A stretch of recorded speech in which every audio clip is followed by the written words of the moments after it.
اعوذ باللہ من الشیطان الرجیم بسم اللہ الرحمن الرحیم کنتم خیر امت اخرجت للناس تأمرون بالمعروف وتنہون عن المنکر وتؤمنون باللہ ولو آمن اہل الکتاب لکان خیرا لہم منهم المؤمنون واکثرهم الفاسقون صدق اللہ العظیم بلغ العلا بکمالہ کشف الدجى بجمالہ حسنت جمیع خصالہ صلوا علیہ وآلہ۔ سورہ آل عمران شریف کی آیت نمبر 110 آپ کے سامنے تلاوت کی۔ اس آیت کریمہ کے اندر اللہ تبارک و تعالی نے امت کا خیر ہونا، بہترین ہونا، جتنی بھی امتیں آئی ہیں ان سب سے افضل ہونا بیان فرمایا، اور افضل ہونے کی جو وجہ ہے اور سبب ہے وہ بھی بیان فرمایا۔ میں کنتم خیر امت اخرجت للناس، میں جتنی بھی امتیں اس دنیا میں لائی گئی ہیں آپ ان سب میں بہترین ہو۔ ہاں، رسول اللہ علیہ السلام کی امت سب سے بہترین ہے۔ وجہ کیا ہے؟ تامرون بالمعروف وتنہون عن المنکر، میں کہ تم نیکی کا حکم کرتے ہو اور برائی سے منع کرتے ہو، نیکی کا حکم کرتے ہو اور برائی سے منع کرتے ہو۔ وتؤمنون باللہ، اور اللہ پر یقین رکھتے ہو۔ اب اس آیت کریمہ کے اس حصے میں تامرون بالمعروف وتنہون عن المنکر میں دو چیزیں بیان ہوئی ہیں، لیکن سمجھی مزید دو اور جا رہی ہیں، دو اور بھی مزید سمجھی جا رہی ہیں۔ ایک نیکی کا حکم کرنا واجب ثابت ہوا، دوسرا گناہ سے منع کرنا واجب ثابت ہوا۔ یہ ذہن میں رہے، جہاں نیکی کا حکم کرنا واجب ہے نا، وہاں نیکی کرنا بھی واجب ہے۔ دوسروں کو جو نیکی کی دعوت دینی ہے، خود بھی نیکی کرنا واجب ہے، خود بھی بندہ نیکی کرے اور لوگوں کو نیکی کا حکم بھی کرے، خود بھی گناہوں سے بچے اور لوگوں کو بھی گناہوں سے بچنے کی تلقین کرے، تبلیغ کرے، لوگوں کو دعوت دے۔ یہ چار چیزیں۔ اب اس سے معلوم ہو گیا کہ جیسے آقا علیہ السلام کے ایک صحابی ہیں، وہ آقا علیہ السلام کی بارگاہ میں عرض کرتے ہیں، یا رسول اللہ صلی اللہ علیہ وسلم، کیا میں جب تک خود نیکی پر مکمل کاربند نہ ہو جاؤں تب تک میں کسی کو نیکی کی دعوت نہ دوں؟ یہ جب تک میں گناہوں سے مکمل طور پر رک نہ جاؤں تب تک میں کسی کو گناہوں سے روکنے کی تلقین بھی نہ کروں۔ کریم آقا علیہ السلام نے فرمایا، تم نیکی کی کوشش بھی کرتے رہو اور لوگوں کو نیکی کی دعوت بھی دیتے رہو، گناہ سے بچنے کی کوشش بھی کرتے رہو اور لوگوں کو گناہوں سے بچنے کی تلقین بھی کرتے رہو۔ سمجھ آ گیا؟ اب ہوتا یہ ہے، بہت سارے لوگ جو ہے نا وہ یہ کہتے ہیں، جی یار میں جب خود نیکی نہیں کرتا کسی کو کیوں کہوں؟ اور آگے سے بھی لوگ کہتے ہیں، یار جب تم خود نیکی نہیں کر رہے تو پھر لوگوں کو کیوں کہہ رہے ہو؟ تو ان کی خدمت میں عرض ہے کہ نیکی کرنا ایک الگ واجب ہے، نیکی کی دعوت دینا الگ واجب ہے۔ اور چلو بندہ ایک واجب چھوڑے بیٹھا ہے اور ایک واجب کو تو اپنا رہا ہے، اور آپ ایسے احمق ہو اس سے دونوں واجب چھڑانا چاہتے ہو ہیں؟ آپ چاہتے ہو کہ دونوں چھوڑ دے۔ جیسے مثال کے طور پر کوئی بندہ جھوٹ بولتا ہے اور اس نے داڑھی رکھی ہوئی ہے، تو لوگ کہتے ہیں جی کم از کم داڑھی منڈا دو، یعنی دو گناہ اکٹھے ٹھیک رہیں گے ہیں؟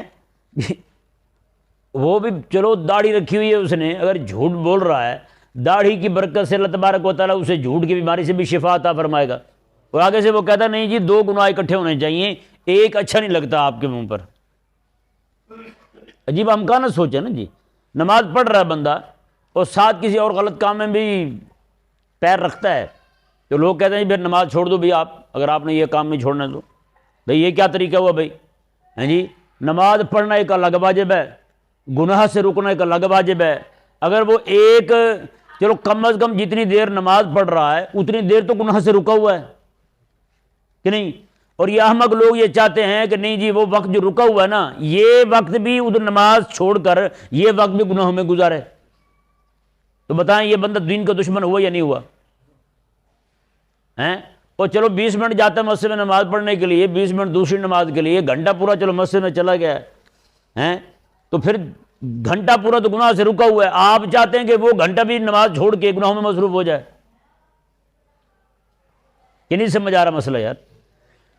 تو یہ بات واضح ہو گئی اور معلوم ہو گئی کہ گناہ کا کرنا جو ہے نا، گناہ سے منع کرنا لوگوں کو، یہ تو الگ واجب ہے، خود گناہ سے رکنا یہ الگ واجب ہے، نیکی کرنا یہ الگ واجب ہے، اور لوگوں کو نیکی کی دعوت دینا یہ الگ واجب ہے۔ آج کل لوگ کیا چاہتے ہیں، مثال کے طور پر کئی سارے علماء جو ہیں وہ ویڈیو کے قائل ہیں، وہ کہتے ہیں بھی یہ موبائل پہ ویڈیو جو ہے نا وہ بنانا جائز ہے، اور جن کے نزدیک جائز نہیں ہے ان کے نزدیک وہ نعوذ باللہ من ذالک کہتے ہیں کہ یہ علماء فاسق فاجر ہیں، لہٰذا ان کا تبلیغ کرنا حرام ہے۔ بھی بندہ پوچھے بھائی ایک تمہارے نزدیک گناہ جو ہے وہ تو مووی بنانا ہے، نیکی کا حکم کرنا تو گناہ نہیں ہے، اور تم روک کس سے رہے ہو؟ نیکی سے۔ یہ مسئلہ ذرا غور سے سنیں، تم کس چیز سے روک رہے ہو؟ نیکی سے۔ وہ کہتے ہیں جو مولوی ویڈیو بناتا ہے نا وہ درس نہیں دے سکتا، اچھا بھائی وہ مولوی کتاب نہیں لکھ سکتا، اور بھائی کتاب لکھنا تو نیکی کا کام ہے، درس دینا تو نیکی کا کام ہے، اور آپ نے چھڑانا ہے اس سے گناہ جسے آپ گناہ سمجھتے ہیں، آپ اس سے نیکی چھڑوا رہے ہیں۔ سمجھ آ رہا ہے مسئلہ؟ آپ اسے نیکی چھڑوا رہے ہیں۔ جیسے بہت سارے مقامات پہ ایسا ہوتا ہے کہ وہ جناب کسی عالم سے کوئی خطا ہو جائے ہیں تو لوگوں کو یہ چاہت ہوتی ہے کہ خطا چاہے کرتا رہے وہ بندہ، گناہ چاہے کرتا رہے، لیکن نیکی والے کام سارے چھوڑ دے، نیکی والے کام سارے چھوڑ دے، درس دے رہا ہے وہ روک دے، جی کوئی نیکی کا اور کام کر رہا ہے وہ روک دے، ختم جی بس۔ یہ عجیب سوچ ہے، عجیب فکر ہے۔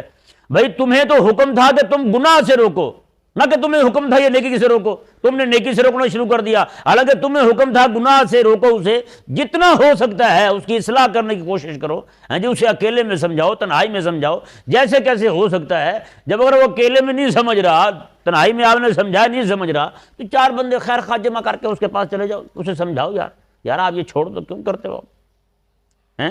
اگر ان کی بات کو دیکھا جائے کہ جو بندہ خود نیکی نہیں کر رہا وہ لوگوں کو نیکی کی دعوت بھی نہیں دے سکتا۔ اس طرح ایک دوست تھا، وہ بڑا اس معاملے میں بڑا الجھا ہوا تھا، وہ مجھے کہنے لگا جی دیکھو جی جب میں خود نیکی نہیں کر رہا تو میں لوگوں کو پھر کیوں دعوت دوں؟ میں نے کہا بات تو آپ کی ٹھیک ہے، آپ حافظ ہیں قرآن کے؟ کہتا ہے نہیں۔ میں نے کہا آپ اپنے بیٹے کو کیوں لگایا ہوا ہے حفظ پہ؟ وہ نیکی آپ نے نہیں کی، آپ نے اپنے بیٹے کو کیوں کہا ہوا ہے؟ چپ۔ میں نے کہا آپ نماز پڑھتے ہو؟ کہتا ہے نہیں۔ میں نے کہا آپ کا بیٹا؟ کہتا ہے اس کو نہ پڑھے تو میں تو مارتا ہوں۔ میں نے کہا تو پھر؟ میں نے کہا آپ پہ 2 واجب ہیں، ایک ہے آپ کا نماز پڑھنا اور دوسرا ہے آپ کا اپنے بیٹوں سے نماز پڑھوانا۔ وہ ایک واجب میں کوتاہی ہو رہی ہے تو کیا خیال ہے میں بیوقوف ہوں جو میں تمہیں کہوں کہ دوسرا واجب بھی چھوڑ دو؟